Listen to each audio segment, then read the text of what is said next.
Hello, my lovey, and welcome to ZFG Living Podcast. I am very excited today to be joined by Audrey Faust, MBA, fantastic money coach. Oh, did you just have a frisson of dread? Don't worry, we're here to talk you down. Welcome, Audrey. Thank you, Mel. It's great to be here. You're so funny. Oh, thank you.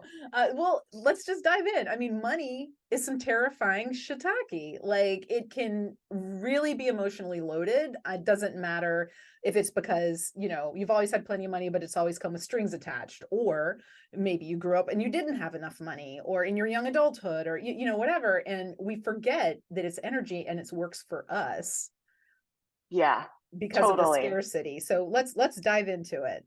Yes, and anybody can have the word scarcity. It brings up a memory where, like, I, who have been working on my money mindset for years and years, had my own scarcity when I retired my husband a few months ago.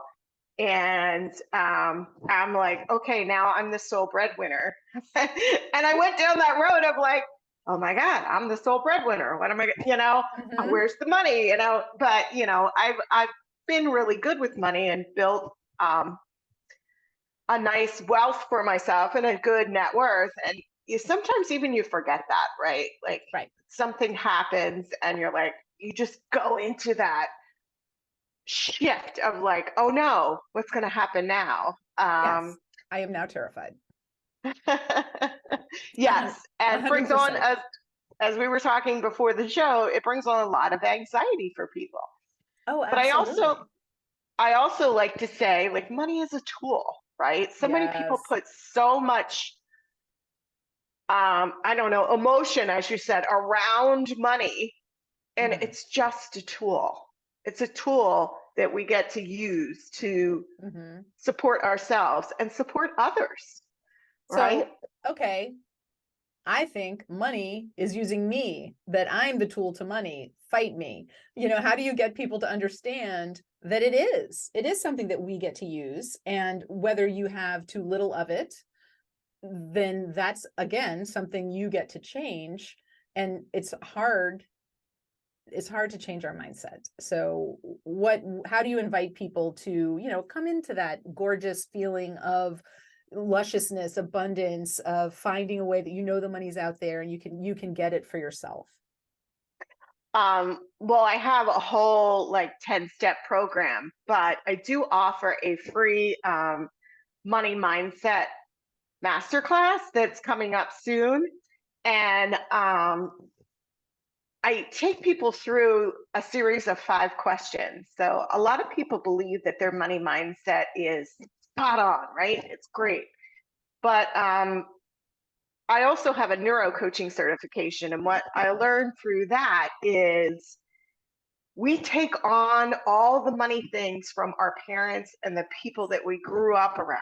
Yep. So I can remember my parents always saying, I work hard for my money. Mm, Translation, making money is hard, right. right? And I come up against that one time and time and time again. So we make it hard Yeah. on purpose. Our minds make it hard on purpose. Yeah. Our So I, subconscious knows what it knows, and it directs you to create the life that it knows is true or correct, when we get to tell that mofo, like, no, that is a lie. That is simply untrue. And money can be easy and fun. Making money, I yeah, mean, can be easy and fun, and sort of a connection to the divine. It's all energy. absolutely. And that all stems from, whether you call it source or God or the universe or quantum physics or whatever you call it, it's out there and it's abundant. It comes down ultimately to, do you feel worthy? Oh, you make a good point. Absolutely, yes.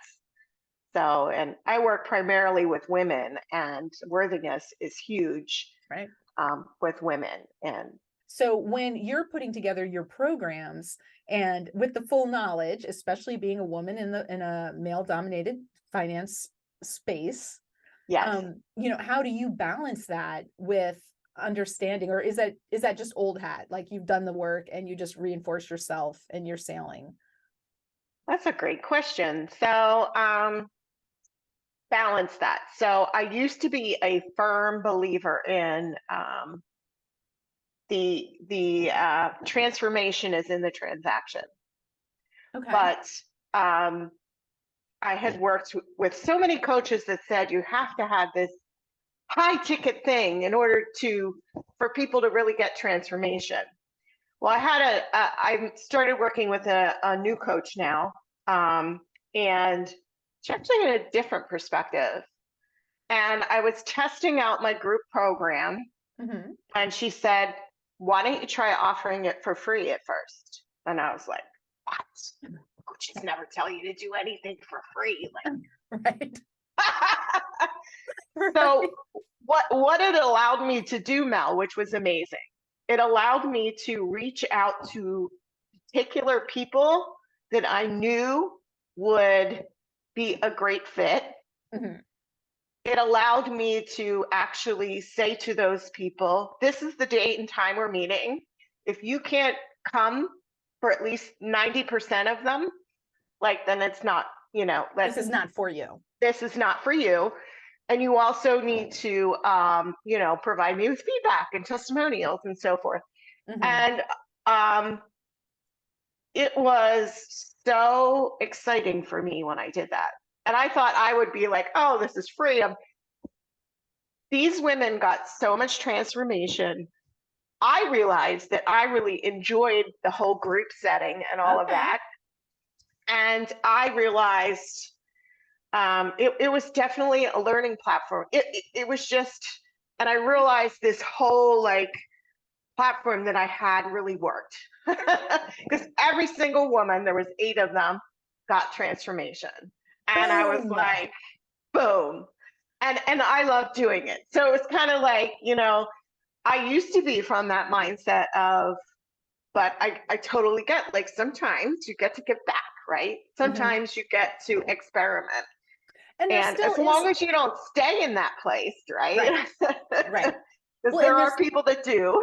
sure, but it also is still an exchange, right? Yes, Because they're giving their time, that's our non-renewable resource. yes, So if they're devoting their time to be sure they can hit at least 90% of the sessions, and then I'm sure that there were other things that they just put their heart and soul into to help facilitate that transformation, because as you yes, know, as a coach, we can't want it more than they do. exactly. and what Yeah, and what that desire does is it fuels people to apply themselves and to really absorb. It's not, doesn't have to be difficult to get these concepts and to really emotionally connect with them, because that's when we actually do learn, is when we can emotionally connect with, like, this is the life I want, this yeah. is the life I deserve. And even now, in dear listener, in case you're wondering, when I say this is the life I deserve, immediately deserves got nothing to do with it. No one deserves anything. Like, I hear those voices from, and I am honored to be able to continue to reprogram my subconscious, um, because we deserve everything. Absolutely. Yeah. We're miraculous beings of, like, what, saltwater, lightning, and magnetism. Like, how do we even work? And I understand the biology behind it, but come on, it's pretty particular. Yeah. Right. It's pretty amazing, right? I love it. So when you're dealing with these amazing people and you're seeing their eyes open and their minds and hearts too, really, because a lot of wounds we carry, you know Yeah.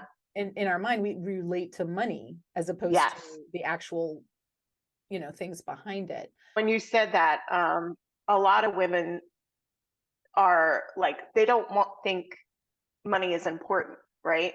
Oh But yeah, we're trained in that, aren't we? they don't think they should care about money. Mm-hmm. So I like to say, in my groups, like, okay, um, if you had a friend and you told them they weren't important to you or you didn't want to care about them, do you think they'd stick around?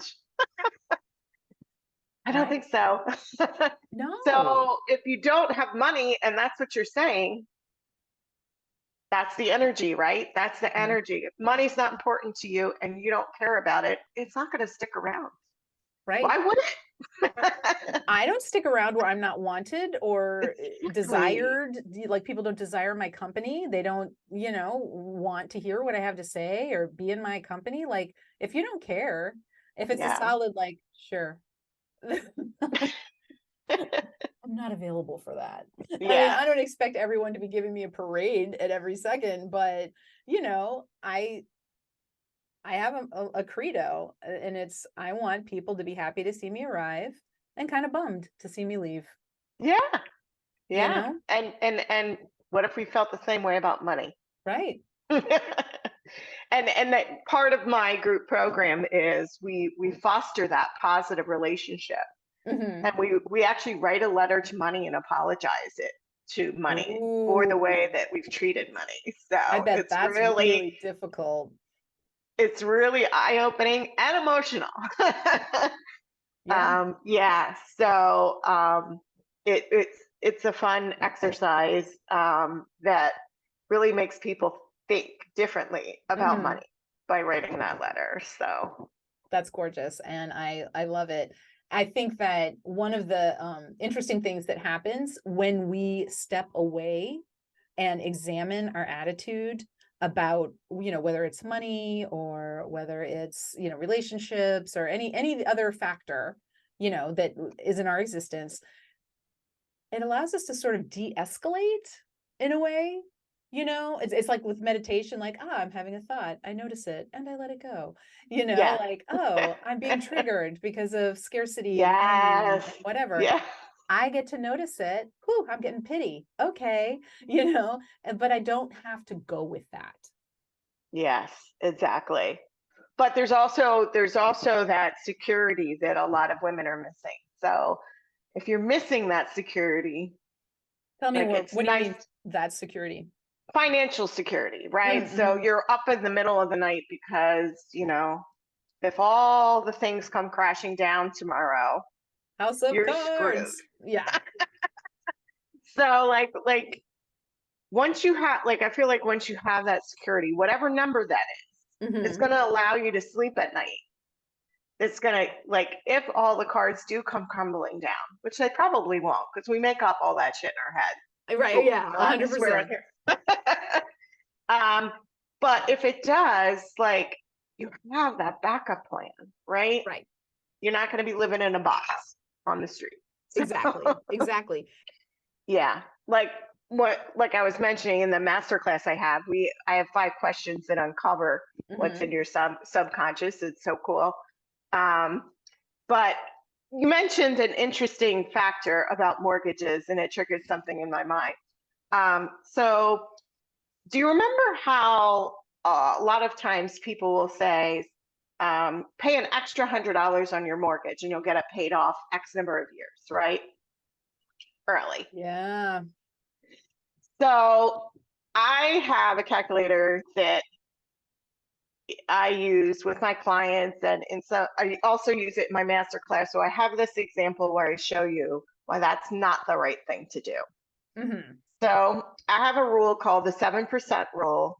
And um, if you if the interest rate is below 7%, it's usually more advantageous to take that money and invest it in a mutual fund. Mm-hmm. So I used my calculator to show an example why. So if you had a $250,000 mortgage at an interest rate of 5%, which I know they're a little bit higher right now, but some people still have the lower rates. Mm-hmm. And you can use the calculator for whatever rate. But let's just say 5% mortgage rate or, and $250,000 loan, and you pay it, and it's a 30-year loan, and you pay an extra $100 on that mortgage. You would pay that loan off for almost 4.5 years early, and you would save $38,000 in interest And that sounds like a lot of money until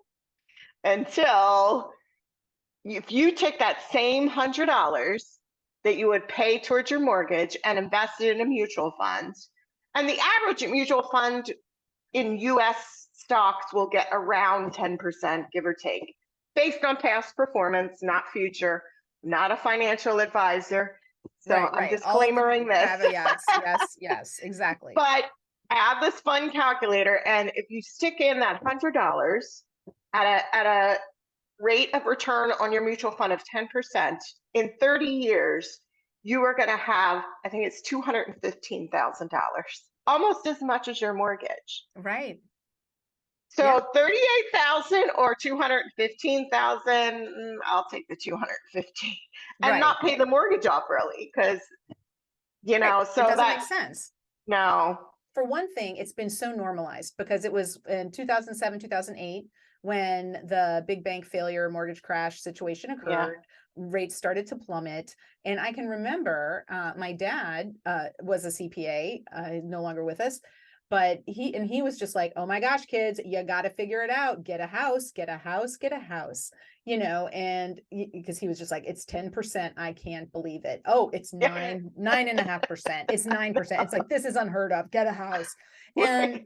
when I got the mortgage that I have now, I want to say I'm at like 3% or Yeah. something insane. Yeah. That is, I am going to take as long as I can to pay this house off, like just straight up. Slow and steady wins the race with that one because inflation now is even more than 3%. Yeah. So you're making money on that money. It's It's just crazy. nuts. It's nuts. And Yeah. so when we think about percentage rates, and this is why credit cards are typically considered to be poison because they have Yes. like a 21% rate, And some of them are up to 30 with these higher interest rates. I've seen credit cards up to like 30%, which is insane. That's $30 you're paying on every extra 100 over a year. Right. And so if you It's do like, have a so that credit purse card, on sale isn't worth paying no, interest on. no, if you have a credit card and you are unable to manage it so that you pay it off in full, just Yeah. pretend you don't have it. Just Yeah. please, just buy like Or one get tank a of balance gas. transfer and if you have good credit score, you can get a balance transfer and get another credit card with a 0% interest per year, move it all over there and just get that sucker paid off in a year. That's what I advise a lot of people to do. I mean, we all get into situations that sometimes we can't control. I grew up in a family where they were paycheck to paycheck people, but my parents were always like drilled in me, pay your credit card off every month. And I That's remember gorgeous. in my 20s when I had two young kids, I had my husband was just starting his business. I didn't make enough money for childcare, and he had to use that credit card, and we couldn't even make ends meet at that point. And we had to use that credit. I can remember all the anxiety I felt over because my mom's like in the back of my mind, you pay that credit card off every month. That's kind of when I learned how to do the 0% transfer stuff. Like, would seriously. float that for a while. But yeah, I mean, I get it. Like sometimes it's inevitable. Like stuff happens, and it's like you said, you get to eat or you get to right. And especially when pay. you're looking at your kids, people aren't going to just be like, sorry, Junior, you're going to bed hungry. And like, I'll go to bed hungry, but I'm not going to No force that on formula for you. Yeah. And so that's a really interesting and loaded situation. And how did you move past it to where because I've talked with you about this and, Yes. please share with the listeners, what is a way that they can shed some light, open.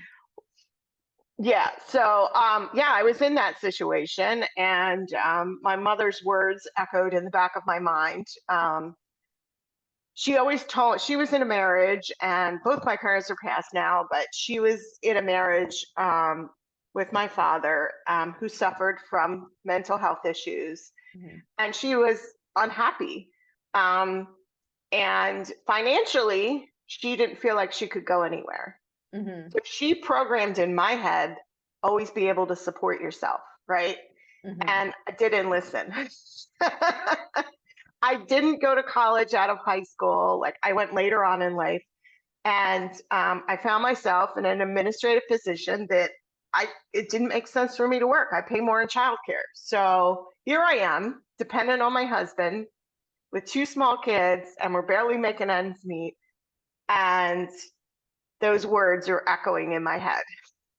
And I'm like, okay, all right, Audrey, something's got to change. Mm-hmm. So I went back to school, got my accounting degree. I also got a job part-time in the evenings, working, ironically, which in the finance field, I worked for a company called Vanguard. If you know them, they're a It's a financial huge, company. huge company, right?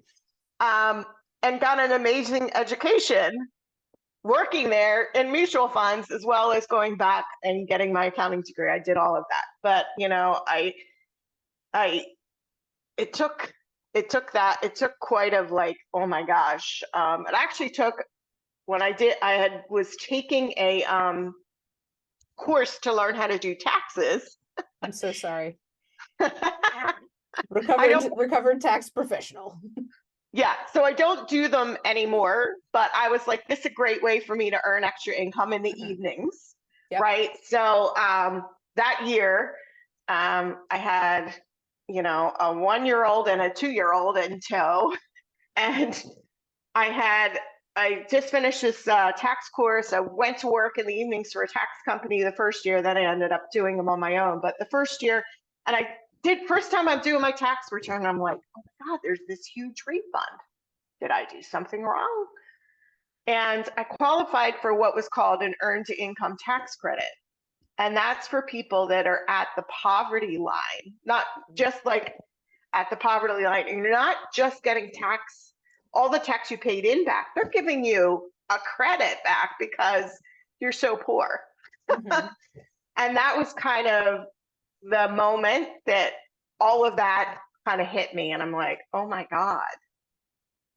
I'm exactly where my mom didn't want me to be. Right. Like where she warned me not to be. Yeah. And now I had all this shame and guilt about this money I'm taking from the government. And I'm like, this is not where I want to be. This is not what I want to show my children. Like, so yeah, that was kind of the defining moment that changed my trajectory. But, I say that because it's all possible for anybody, because that's where I came from. I came from paycheck to paycheck parents. They didn't have much in savings. And I've actually now built my net worth to $2 million. I still struggle saying that. But it's hard to say, isn't it? I know. But, I went from getting an earned income credit to that, so 25 years lader. And you're still worrying about, I'm the sole earner. My husband. It never goes away, right? It's, but, I have another story. When I was in that scarcity mindset, which I try to get everybody out of I started using a money mindset mantra. When I realized I was in that scarcity mindset, money comes to me easily and freely through multiple sources in expected and unexpected ways. And I would say that multiple times every day. And do you know, like a week later, I got $1,000 check from the IRS. It's like unexpected. Mm-hmm. And it was like, I had filed my husband's business tax return. I had thought I filed it on time. Whoops. I went back in and checked it, and there was some error and it never went through. So I ended up getting this $1,000 penalty on his business return, which I truly owed. A year later, the government sends it back to me. No reason, just lands in my mailbox. Great. I was like, okay. Thank you. Yeah, so it was pretty interesting how when you're, like we were talking about your energy, and when I shifted my energy to get out of that scarcity money mindset, the check appeared in my mailbox. What a beautiful Band-Aid. That's crazy. That's gorgeous. I love it. That is the perfect story to close this episode with. Thank you, Audrey. I appreciate your candor. Thank you, Mel. And sharing that you don't have to be born with a silver spoon in your mouth with some, No. trust fund situation in order to find success and to correct those money. And I don't mean correct like a stern school marm. I mean, just to like let yourself see that abundance is for you and you're worth Yeah. it. Yeah. Thank you. Well, Yeah. highly Thank you. recommend working with La Audrey. It is definitely worth a peep, at least, to join her masterclass and see what that's all about. I certainly enjoyed the heck out of it when I did it. Thanks, Mel. I appreciate it. Thanks for having me. This is a lot My of fun. pleasure. Absolutely.